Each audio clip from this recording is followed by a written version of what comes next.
Eu coloquei algumas imagens. Vocês estão fazendo isso já? A gente tá. Não, a gente não tá, não. Se você, o que você conseguir pegar de imagem, tá bom. Se não, o que não conseguir, não tem problema. Tem uma aqui, ó, que fala da Carla Zambelli. O ponto 7, você pode colocar como imagem o tweet da Carla Zambelli. Ponto 7. Beleza.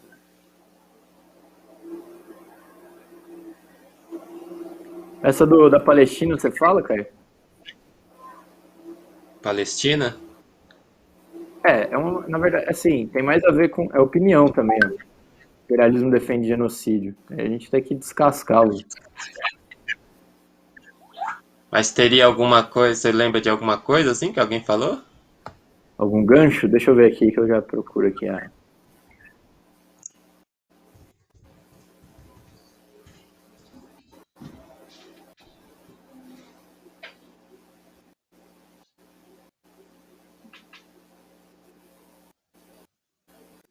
Que é isto é.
Olá, companheiros, muito boa noite. Começando mais um resumo do dia aqui na Causa Operária TV. Muito boa noite para vocês aí que estão chegando no nosso programa para acompanhar o resumo do dia.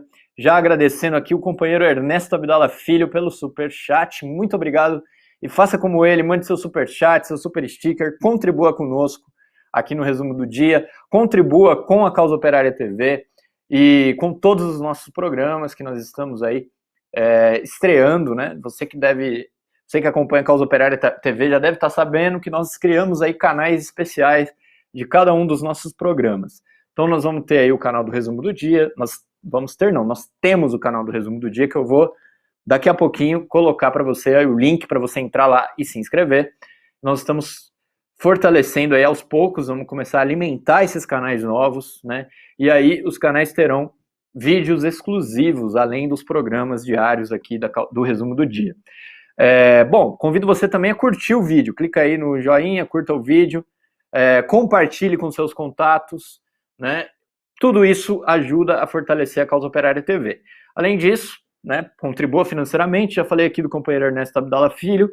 Mande seu superchat, mande seu super sticker, se torne membro do canal, contribua conosco aí, sendo membro da Causa Operária TV a partir de R$ 7,99 por mês, mas são 5 níveis de contribuição que você pode escolher, né? R$ 7,99 é o primeiro, mas você pode contribuir até com R$ 200 por mês, né? Aí você escolhe a melhor contribuição aí que mais está adequada ao seu bolso, né? E você pode mudar também. Hoje você é o membro básico, amanhã você é o membro ouro e assim por diante. Contribua com a gente. Bom, hoje estou aqui, né, nesse resumo do dia com o companheiro Caio Túlio. Boa noite, Caio.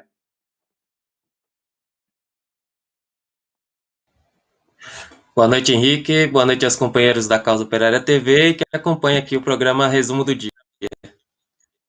É isso aí. Bom, inclusive, eu aproveitando aqui que o Caio tá no nosso programa, para a gente comentar um pouquinho, antes de começar as nossas notícias, né, sobre essas mudanças que eu comentei da imprensa do Partido da Causa Operária. Né? Eu queria indicar duas coisas aqui para os companheiros que estão nos assistindo que eventualmente ainda não viram essas novidades. A primeira é que hoje foi ao ar o novo site do Diário Causa Operária, um novo layout bonitão lá para vocês. Né? Além da nova cara do Diário, né? Nós também inauguramos aí cerca de 20 blogs diferentes, né? Cada um desses blogs foi formado aí para que a gente possa discutir, né? Possam ter matérias especiais discutindo, né? Todos os temas, né, referentes aí à luta revolucionária. Então nós temos aí o blog do Zona do Agrião, né, em que os companheiros do Zona do Agrião vão discutir os principais pontos do esporte, né, do futebol, etc. e tal. Nós temos o blog do Portal Mulheres, nós temos o blog do Uzuela, acabou de acontecer aqui o programa, para discutir as questões da cultura, o blog Música de Classe, para falar sobre música popular, né? E o blog da Juventude, o blog do companheiro Rui Costa Pimenta, e nós temos também, e aí eu vou passar para o Caio para ele falar um minutinho sobre isso, nós temos também o blog do Tição, né? Tição, Programa de Preto, que é um programa aqui da Causa Operária TV, que ganhou o canal próprio, que você pode ir lá se inscrever, e o Tição está estreando, né, no seu canal os vlogs, que são vídeos mais curtos aí com temas específicos que você pode também acompanhar. O Caio fez aí um vídeo sobre o 13 de maio, né, Caio? Fala aí um pouquinho sobre essa questão para o pessoal já ir correndo lá. Fala um pouquinho do vídeo para dar um tempo para o pessoal ir lá e visitar o canal do Tição. Exatamente, que a gente tem agora tanto o blog quanto o canal no YouTube. A gente já publicou no YouTube 2 vídeos, 2 vlogs, né? Um se referindo ao 13 de maio, essa data importante. Então a gente tem toda uma. Não é um vlog de polêmica, mas é um vlog para esclarecer um pouco, né, a posição sobre o 13 de maio, que é muito mal compreendida, né? Essa data é importante. Então a gente fez um vídeo colocando essa posição. Nós vamos continuar polemizando, né, com a esquerda e com a direita sobre o 13 de maio, que é uma data importantíssima. Então, companheiros, aí o programa aqui no YouTube e conferirem lá o vídeo. E também a gente publicou recentemente um outro vídeo da companheira Isadora Dias, a fala do programa, na verdade, das negras, da autodefesa, dos Panteras Negras. Ficou um vídeo também, vários companheiros podem conferir lá, é altíssimo. A gente também publicou lá no blog já dois artigos mais longos, onde a gente trata aí dos Panteras Negras, em referência aí aos 55 anos de criação do partido, onde a gente tirou 2 matérias, uma cobrindo a história desse partido, né, e outra discutindo um pouco sobre o problema do programa dos Panteras Negras. Então, eu convido todo mundo a curtir, a se inscrever no canal Tição Programa de Preto, também acompanhar o Diário Causa Operária, além do Diário Causa Operária, o blog Tição. É isso aí. Bom, então, para os companheiros que se interessaram aí pelas explicações do Caio, eu coloquei aí no chat o link, é só clicar aí no link, você vai cair no canal do Tição, e aí é só se inscrever, é só clicar lá para se inscrever. Lá no canal já tem esses vídeos, né, explicativos que a gente falou, e tem também já as últimas edições do Tição, Programa de Preto, que acontece todas as quintas-feiras aqui na Causa Operária TV, às 19 horas.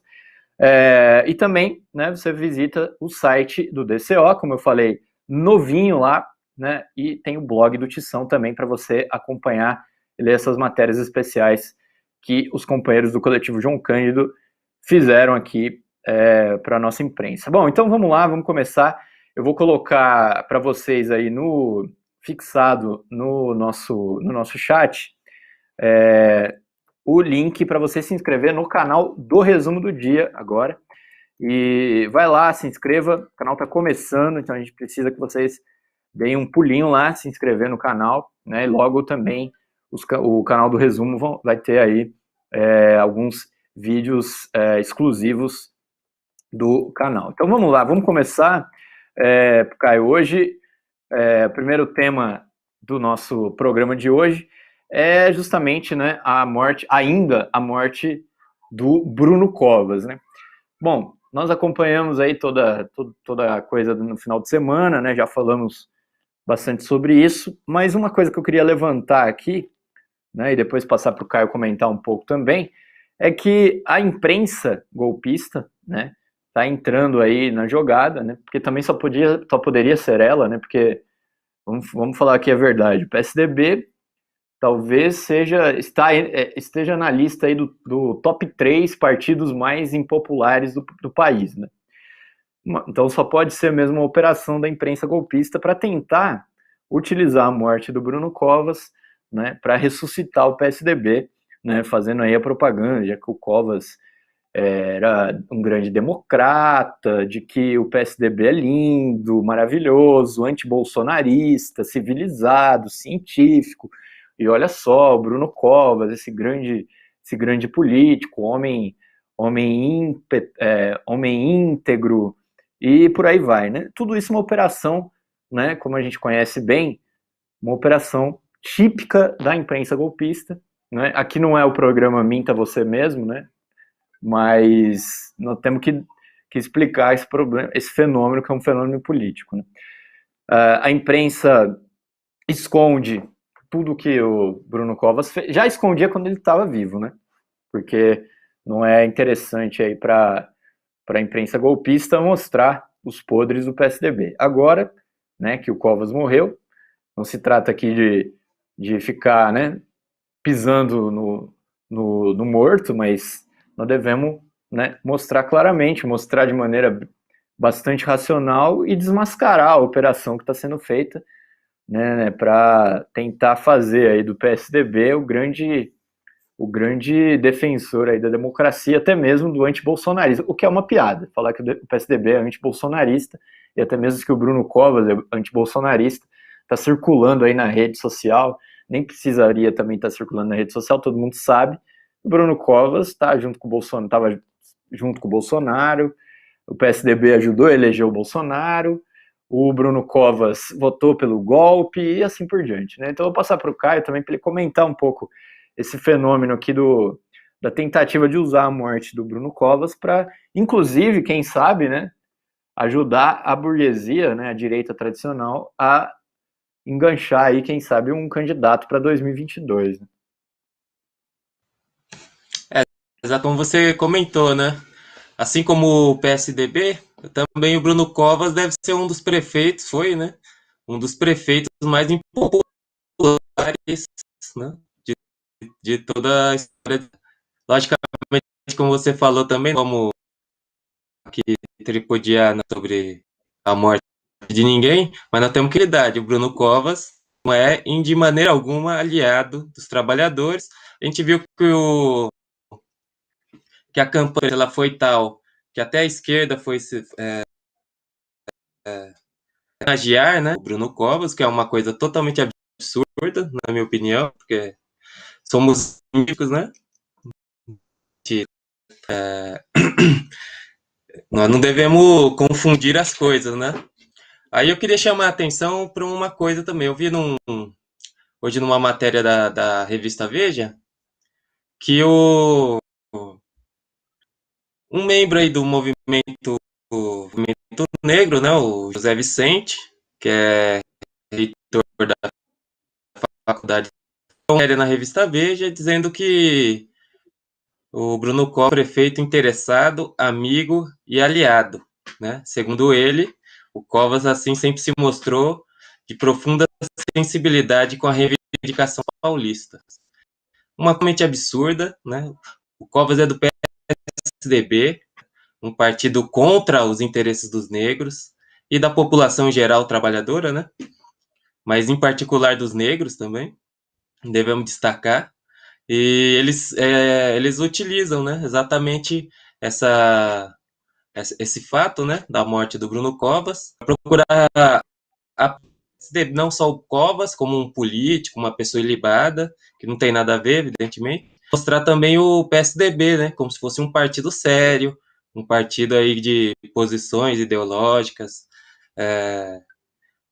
competente, valha, o que também é absurdo. É preciso desfazer essa propaganda enganosa, né, de que não tem nada a ver. O PSDB é um partido contra os trabalhadores, neoliberal, reacionário, golpista, foi um dos principais articuladores do golpe de Estado, né, aliado do Bolsonaro, sempre foi, um partido ultra-reacionário, né, apesar dele chamar social-democracia, mas não tem nada de social-democracia, é um partido de direita.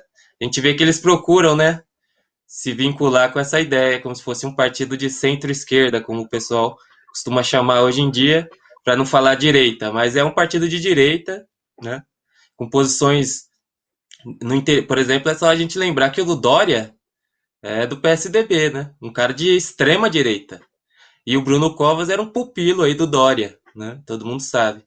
E mantém relações com outros políticos igualmente reacionários. Então é isso, eles procuram utilizar esse fato, essa morte, para dar uma falsa ideia de que o PSDB seria um partido aí relativamente sério, né? O que não corresponde com a verdade. Passar para o Henrique.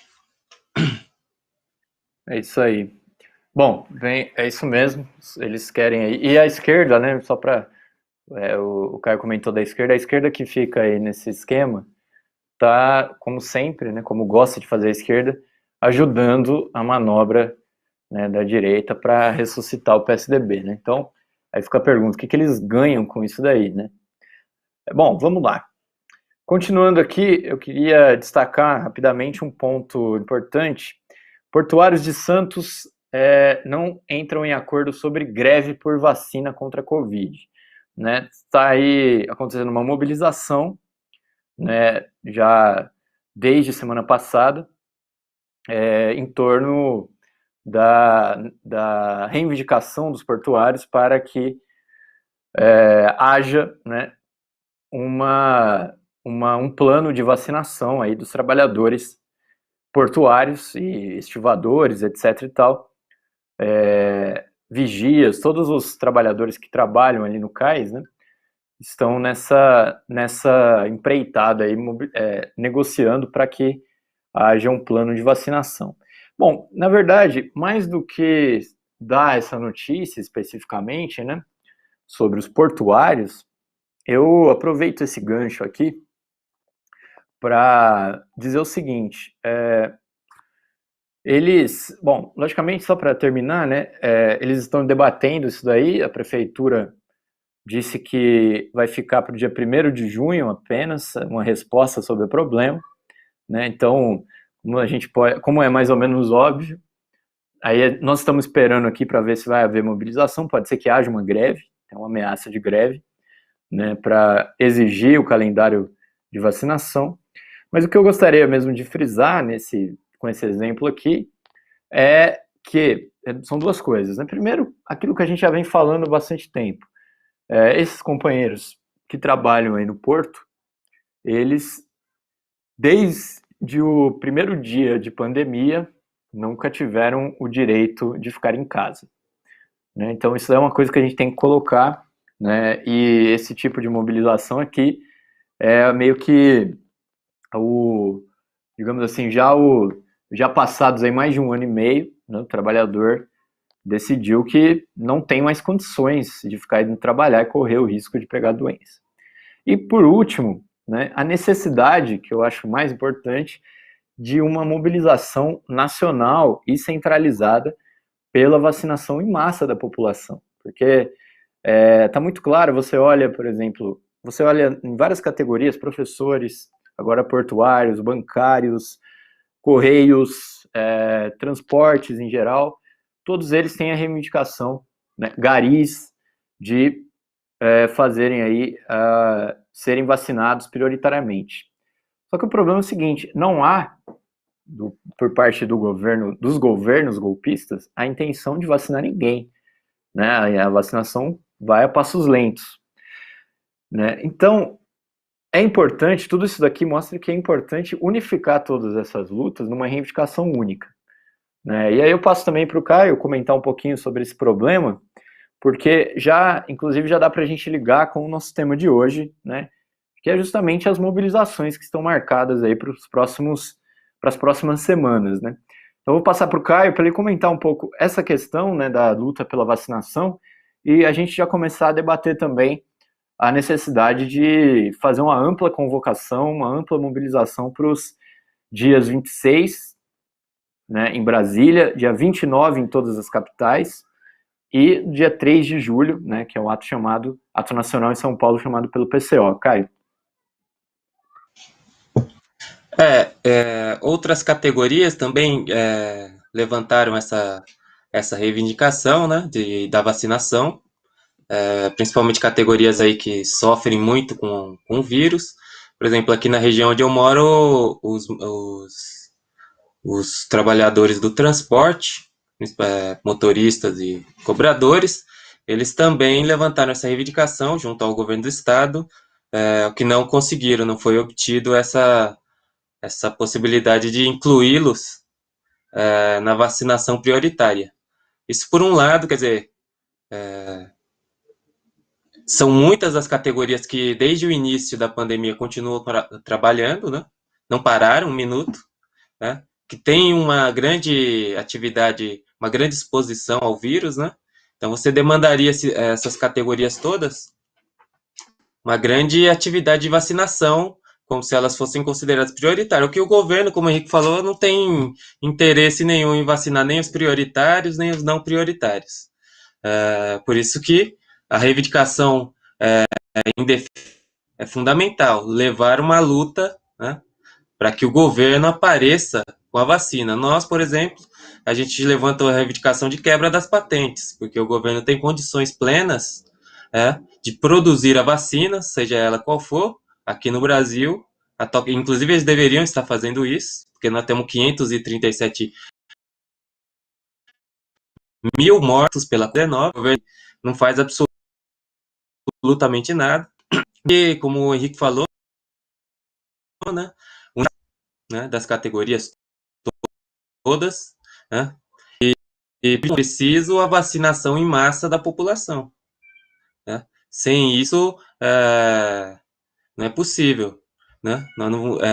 O que está acontecendo é um verdadeiro massacre e o governo ele procura não combater o massacre, defender a população do vírus, mas simplesmente administrar na medida que eles consideram que é razoável, né? Então, ora eles fazem uma medida aqui, uma ali, para controlar a situação e permitir aí que o massacre continue. Então, é fundamental essa unidade da luta das categorias, né? É muito importante que todas as categorias se mobilizam, discutam o problema, né? Os operários, a indústria, os professores, né? Por exemplo, os professores estão voltando às aulas agora. O Estado de São Paulo já determinou a volta às aulas, várias prefeituras determinaram a volta às aulas, né? Nesse caso aqui, o Estado procurou vacinar uma parcela dos professores, mas ele não vacinou os alunos e nem a comunidade escolar. Então, acho que essa vacinação não vai surtir um efeito, evidentemente. Mas eles não querem nem saber, eles querem voltar às aulas e colocar todo mundo em risco, né? Então, é preciso se mobilizar, inclusive é uma luta, né, em defesa da própria vida do trabalhador, porque os governos e os patrões, eles não ligam se o trabalhador morrer, né? Eles substituem. Então, eu acho que é importante esse debate em todas as categorias, né, para levar uma luta, né, real, uma luta nas ruas contra o governo, né? A gente viu que a política do Fica em Casa já acabou, né? Meio que ela já foi superada pelos acontecimentos. E é preciso sair às ruas, aumentar a mobilização e a pressão contra o governo, caso contrário, eles vão ficar do mesmo jeito que eles estão, de braços cruzados, né? Bom, só para introduzir o tema aqui que o companheiro Henrique falou, no dia 26, né, vai ter o ato em Brasília, e dia 29, um ato chamado aí numa plenária de luta, né, as organizações de trabalhadores chamaram 2 atos, esses 2 primeiros atos, no dia 26 em Brasília, uma grande manifestação, e no dia 29 em todas as capitais, né? Aí a gente tem que colocar aqui também no nosso calendário, o dia 3/7, manifestação na Avenida Paulista, convocada pelos comitês de luta contra o golpe, pelo Partido da Causa Operária, né? Para ampliar a mobilização e levar a população a lutar contra o governo genocida, né? Reacionário. Bom, vou passar para o companheiro Henrique, que ele tem mais informações sobre essas atividades fundamentais aí do nosso calendário de luta, que, enfim, começa a se desenvolver, né? Eu acho que uma coisa que a gente deveria destacar, né, nessas mobilizações do dia 26 e 29 é que a esquerda, as grandes organizações da esquerda, a CUT, o MST, a CMP, né, a Central de Movimentos Populares, e outras organizações decidiram, né, efetivamente romper com o Fique em Casa. Não dá mais, como o Caio falou, não existe mais Fique em Casa. Se é que já existiu em algum momento, nunca existiu o Fique em Casa, na verdade, né, os trabalhadores sempre estiveram nas ruas, quem estava em casa, infelizmente, era a esquerda, né, e agora meio que a coisa desandou, né, precisamos sair para a rua, não tem mais como ficar parado, né, e essas iniciativas aí foram muito importantes. Nós organizamos aí o 1º de maio na Praça da Sé, que foi também importante para marcar como um ponto de inflexão aí de que, bom, olha só, PCO, né, saiu na rua, fez sua mobilização, tomou os cuidados, o ato foi importantíssimo, levou suas bandeiras, né, se mobilizou, organizou caravanas. Bom, se o PCO pode, nós também podemos. Então, acho que essa foi a lição importantíssima aí do 1º de maio, né? E agora a gente precisa ajudar a impulsionar esses atos, do dia 26 em Brasília e do dia 29 nas capitais, né? E nós também, né, logo após o 1º de maio, a gente já tinha lançado o chamado para uma mobilização nacional também no dia 3 de julho em São Paulo. Também fica a determinação aí da gente mobilizar, né, cada uma dessas etapas, dia 26, dia 29, dia 3, deve servir aí como um degrau a mais das mobilizações, né? Então, acho que fica como... Isso aí fica como... como é que se diz? Como uma boa nova, né? Vamos para as ruas, né? Vamos unificar a esquerda para sair nas ruas. Não dá mais para deixar o povo morrer de fome, morrer de doença, né? O povo está desempregado, né? São milhares e milhares de demissões no país, e isso daí está levando o país à desgraça total. Então, nós devemos mobilizar aí para esses atos que são essenciais para a luta aí contra o governo Bolsonaro, contra os golpistas e pelas reivindicações básicas, né? Como o auxílio emergencial, a questão da vacina, como o Caio bem falou também, o problema da quebra das patentes, etc. e tal. Bom, dito isso, só dar fazer uma breve interrupção aqui na nossa pauta para dar boa noite aqui para os companheiros que estão nos assistindo. Já são, aqui nessa altura, já é bastante gente. Luiz Bergosa, boa noite. O próprio Leon Trotsky está aqui com a gente, acompanhando o nosso programa. O Walter dos Santos Vargas está aqui com a gente.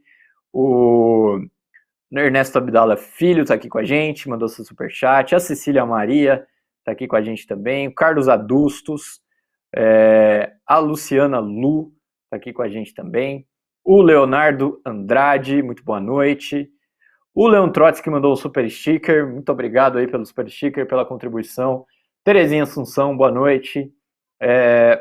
Sou eu, mandou aqui seu boa noite e mandou também seu super sticker.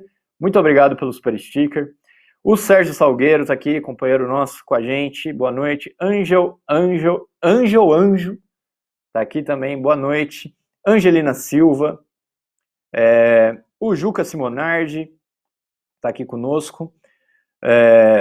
Marcos Mag com a gente aqui no resumo do dia. O companheiro Daniel Santana também aqui. Bruno ES, deve ser Espírito Santo? Deve ser, não sei. Bruno está aqui com a gente, boa noite. O Jesus também, muito obrigado pelo super sticker, pela contribuição. Fábio Neves, boa noite. Wilson dos Santos também, boa noite. LJS, eu acho que é isso. Que significa, eu acho que a sigla é essa, ou seria IJS, não sei. Mas está aqui com a gente também, boa noite. E o Gino Andrade, também, boa noite para você. Muito obrigado aí para o pessoal que está assistindo o resumo do dia, né, nesse 18 de maio de 2021.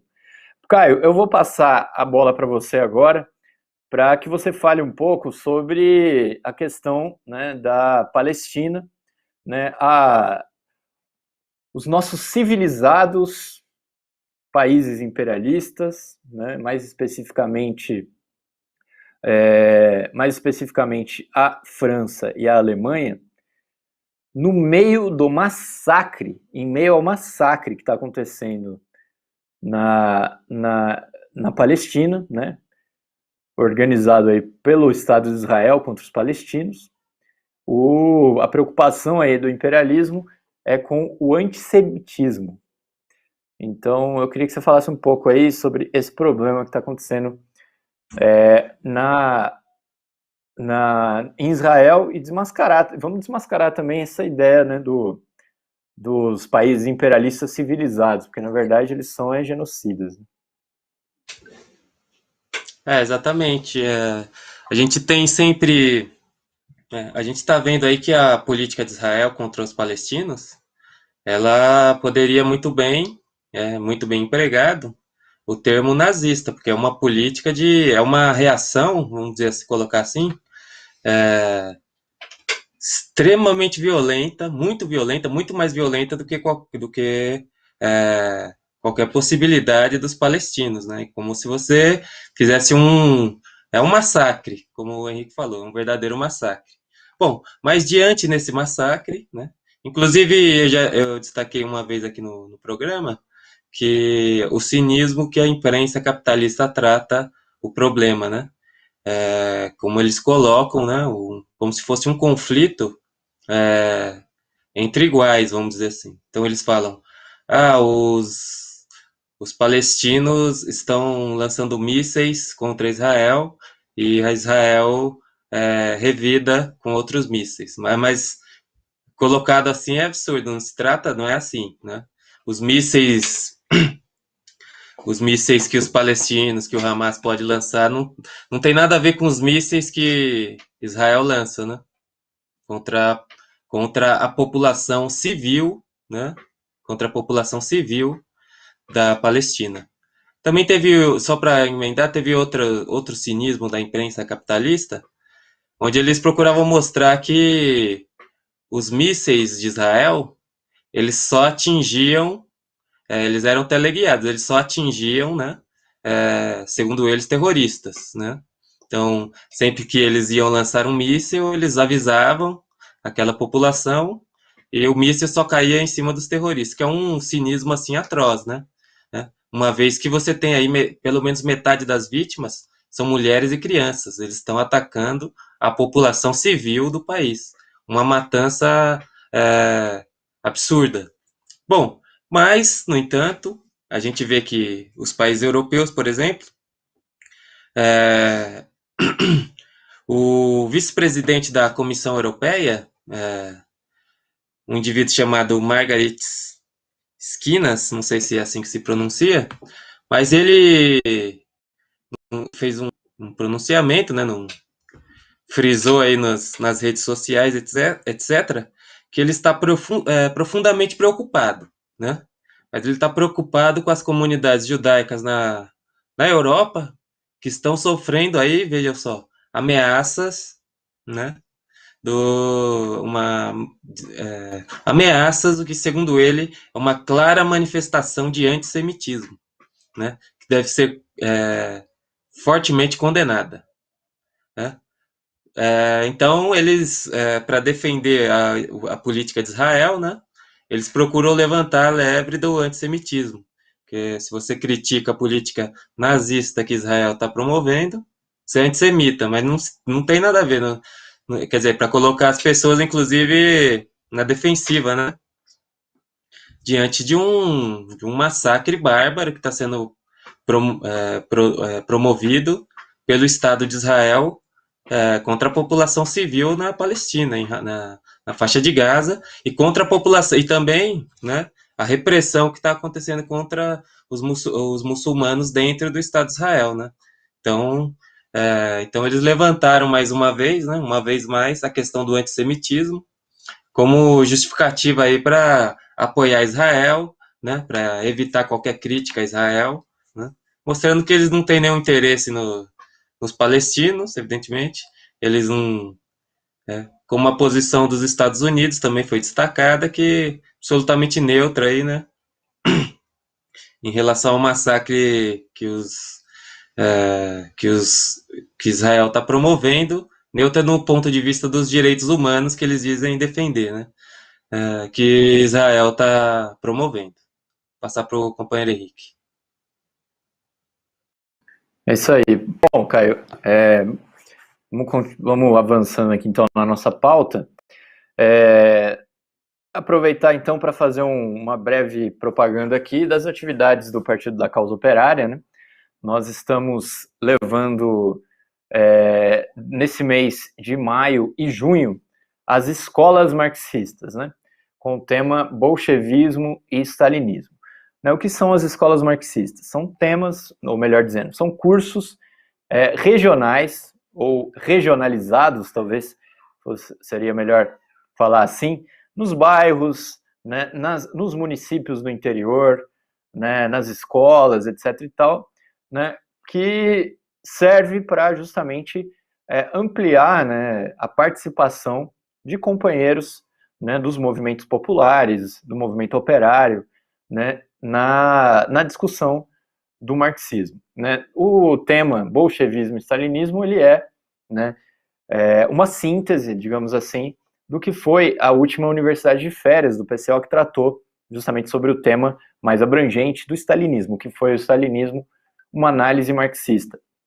E nós, nas escolas marxistas, que acontecem aí em dezenas e dezenas de cidades em todo o país, cidades e bairros também, né, a gente pretende levar a discussão que a gente fez na Universidade de Férias para maior parte aí, para mais gente, né,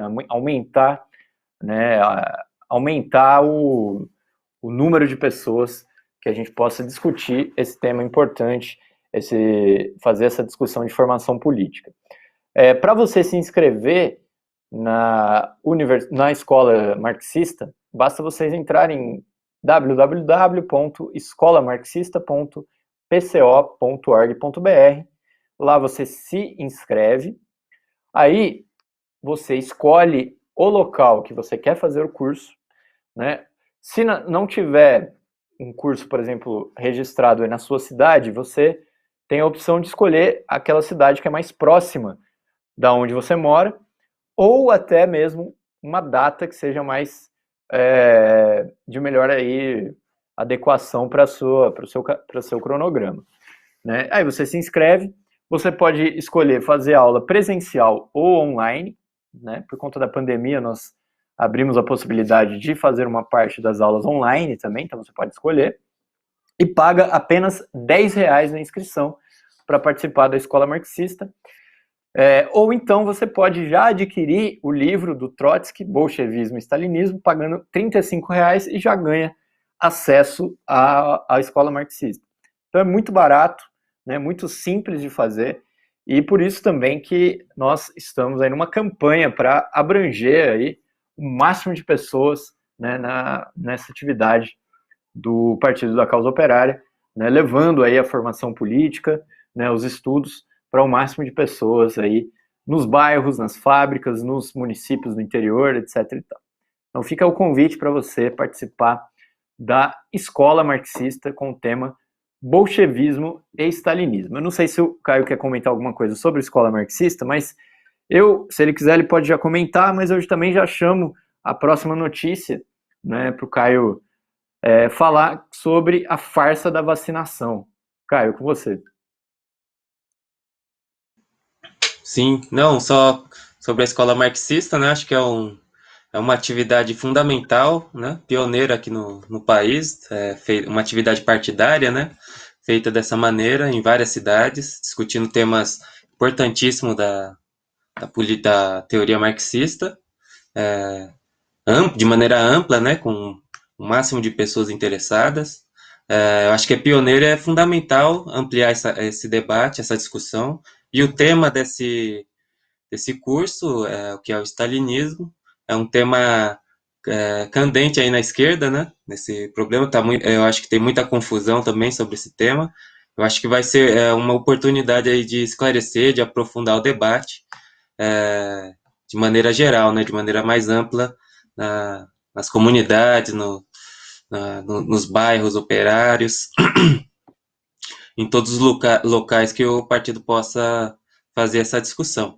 Bom, agora levantando a questão da vacinação, só vou destacar alguns dados, né, bom, os jornais, eles levantaram hoje aí que o Brasil chegou à marca de 39 milhões de vacinados, né, colocando isso daí como se fosse uma coisa assim, pelo menos relativamente positiva, né? No entanto, é farsesco, né? Se você for entrar nas matérias de jornal, você vai perceber que esse 39 aí já, na verdade, vai cair para 19 milhões. Por quê? Porque 39 milhões são as pessoas que tomaram a primeira dose da vacina, que, portanto, não podem ser consideradas imunizadas, né? 39 corresponderia a cerca de 18% da população brasileira. As pessoas que tomaram a segunda dose, né, 19 milhões e 400 mil, mas cerca de 19 milhões e 400 mil, correspondem a 9% da população total do país. Bom, a gente pode tirar um padrão, né, que se a cada 4 meses o país vacina 10, vamos colocar 10% da sua população a cada 4 meses. Bom, os companheiros podem fazer as contas aí quanto tempo vai demorar. Não digo para a gente vacinar todo mundo, mas para a gente vacinar aí pelo menos 60% da população, que é o que daria aí um grau de segurança, né, maior em relação ao vírus, né, a contaminação, passando aí de 60%, 70% de vacinação, o vírus se tornaria, segundo alguns especialistas, mais residual, mas teria que chegar a esse grau de imunização. Então, se a gente demora 4 meses para vacinar 10% da população, até a gente ter 60%, 70%, vai demorar bastante, né? E mais de um ano, pelo menos. E com o ritmo, né, da população que está morrendo no país, nós podemos ter ideia da tragédia que vai ser isso daí. Outro dado que eu gostaria de colocar, né, que é o dado socioeconômico e étnico-racial também, sobre o problema da vacinação, seja os 39 milhões ou os 19 milhões que tomaram a segunda dose. Bom, o governo, desde de maio do ano passado, ele desobrigou, vamos dizer assim, que a vacinação contenha os dados étnico-raciais e socioeconômicos, né? Justamente, isso é uma manobra, né, para pressionar para que esses dados não apareçam, né? A gente pode intuir aqui por que será.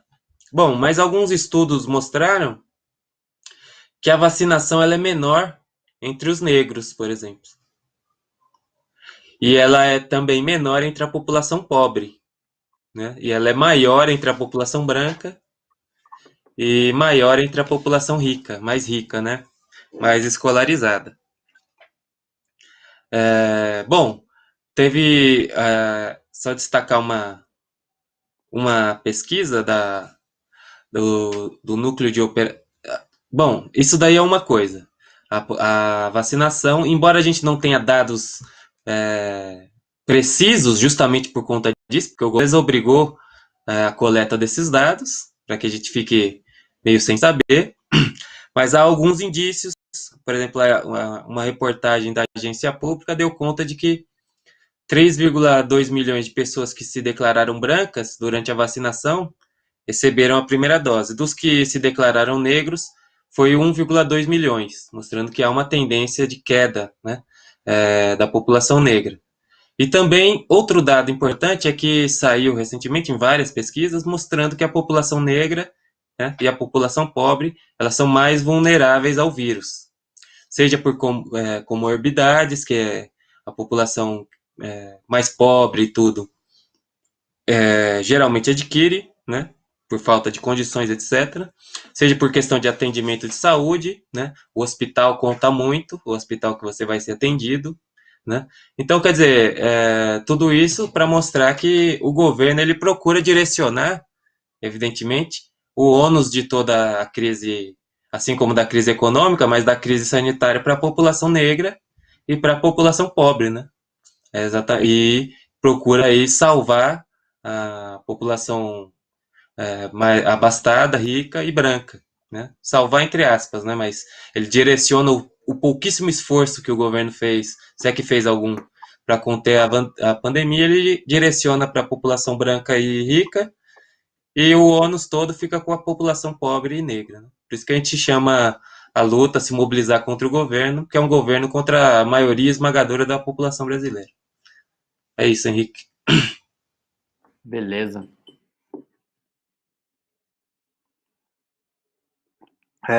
Vamos lá. A gente está indo para o final do programa. Deixa eu registrar também aqui a presença dos companheiros Lindenberg José dos Santos. Boa noite, lá de Brasília. Desta vez eu consigo. Boa noite também. E o Desta Vez Eu Consigo mandou um super sticker para a gente. Muito obrigado. O companheiro Alisson também, o companheiro mandou um super sticker aqui também, assim como Desta Vez Eu Consigo.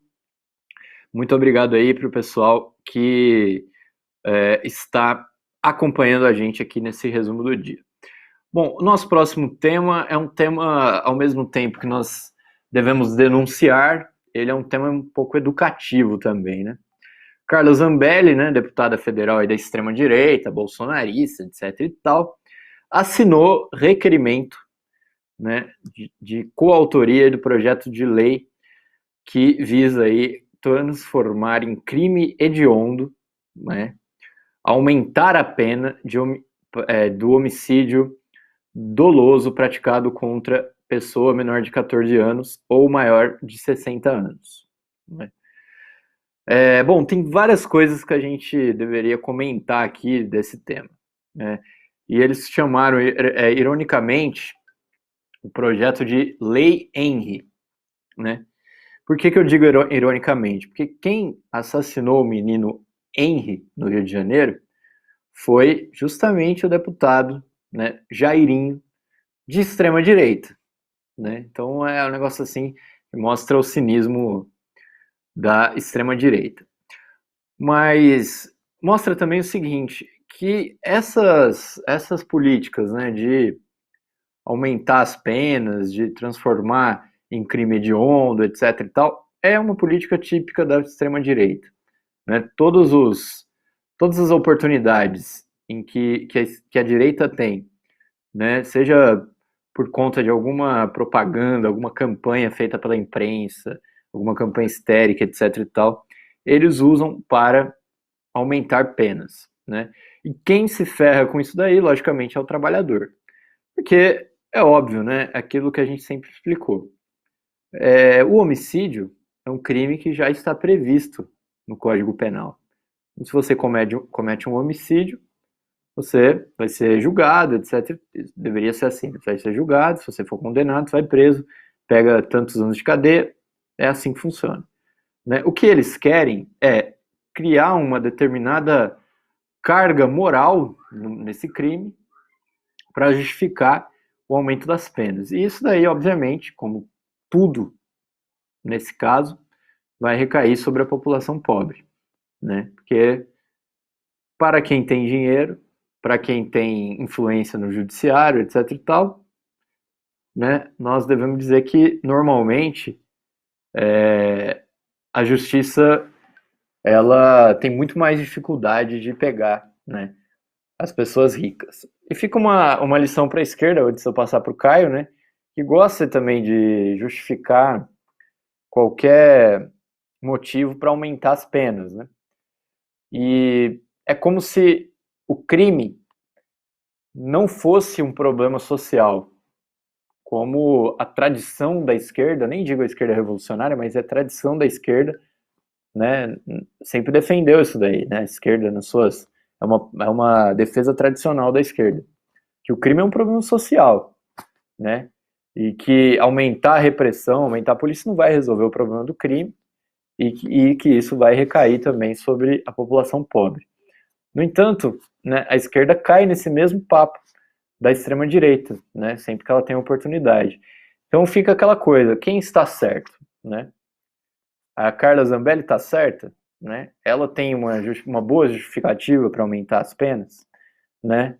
A esquerda está certa para querer aumentar as penas, por exemplo, com crime de homofobia? Né? Se a esquerda pode, por que a extrema-direita também não pode? Né? Aí ficam aquelas questões. A gente tem que denunciar essa política, né, e dizer que isso daí né, não é nada mais do que a boa e velha política da direita para aumentar a repressão e colocar a população pobre na cadeia. Né? Bom, vou passar para o Caio para ele comentar esse tema rapidamente. Então, só comentar que o aumento das penas, ele, do ponto de vista da direita, evidentemente que não tem nada a ver com o interesse popular, com o bem-estar da população, né? É uma política de repressão em geral, de reprimir a população. E do ponto de vista da esquerda, temos que explicar para a esquerda que o aumento da pena, a prisão, né, principalmente a prisão brasileira, que é uma coisa totalmente ilegal, bárbaro, né, parece uma masmorra medieval, isso aí não vai resolver em absolutamente nada o problema da violência no Brasil, pelo contrário, só vai aumentar e agravar, né? Então, até de um ponto de vista pragmático, a pessoa deveria ser contra esse aumento de penas, essa barbárie, essa violência que o Estado comete contra as pessoas, porque isso aí se reflete em mais violência, né? Só fazer esse pequeno comentário, mas logicamente que tem outros aspectos políticos e tudo que contam também.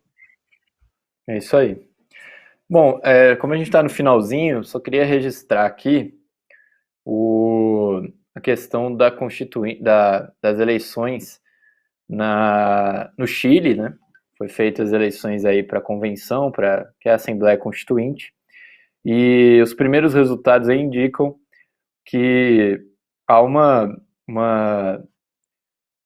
maioria, né, da esquerda, juntando aí principalmente os partidos, o Partido Comunista, né, e organizações aí da chamada centro-esquerda, que teriam somado aí 34,2% dos votos, enquanto que a direita somou 20% dos votos.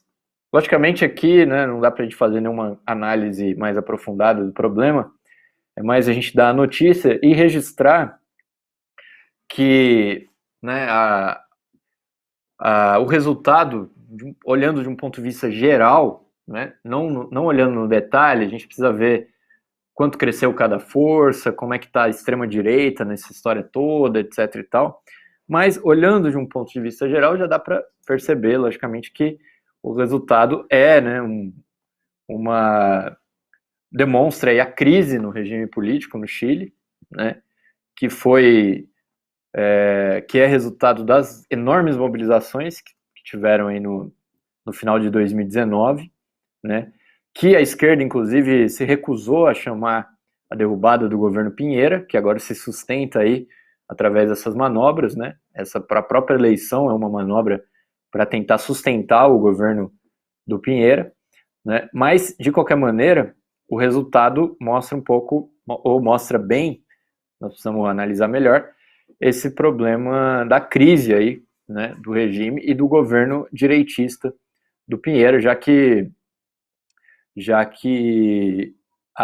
o resultado, né, do grupo, né, que está junto, que é apoiado aí pelo Pinheiro, né, da direita, ficou, segundo a própria imprensa burguesa, aquém do esperado, né? Caio, eu vou passar para você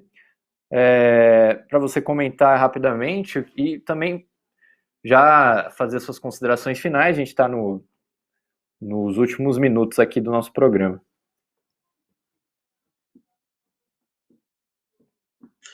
Não, só vou agradecer aqui os companheiros que participaram aqui do chat, que levantaram uma série de discussões aqui.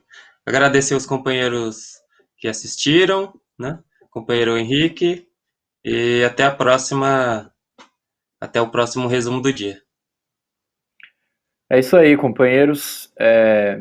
Queria também agradecer ao companheiro Caio. A gente se vê na próxima. Vamos ver, quem sabe a gente não se vê na próxima terça. Vamos ver como que vai ficar aí o resumo do dia, né? Mas eu estarei de volta aqui. É isso, eu estou de volta amanhã cedo no Rádio Peão. E, bom, agradecer também todos que participaram aí no chat. Tem muito comentário no chat, não dá pra gente acompanhar tudo, mas os companheiros estavam frenéticos hoje ali nas discussões. E é isso, fiquem ligados na Causa Operária TV. Acabando aqui o resumo do dia, nós temos a nossa programação da madrugada com reprises, né, vídeos aí que você pode reassistir, ou também, se você ainda não assistiu, pode ter a oportunidade aí de assistir. Então é isso, se inscreva no canal do Resumo do Dia, tá aí na descrição do vídeo e tá no nosso chat. Vai lá, aproveita que tá terminando o programa, clica lá e se inscreve no canal do Resumo. É isso, muito boa noite para vocês. Causa Operária TV, 24 horas no ar.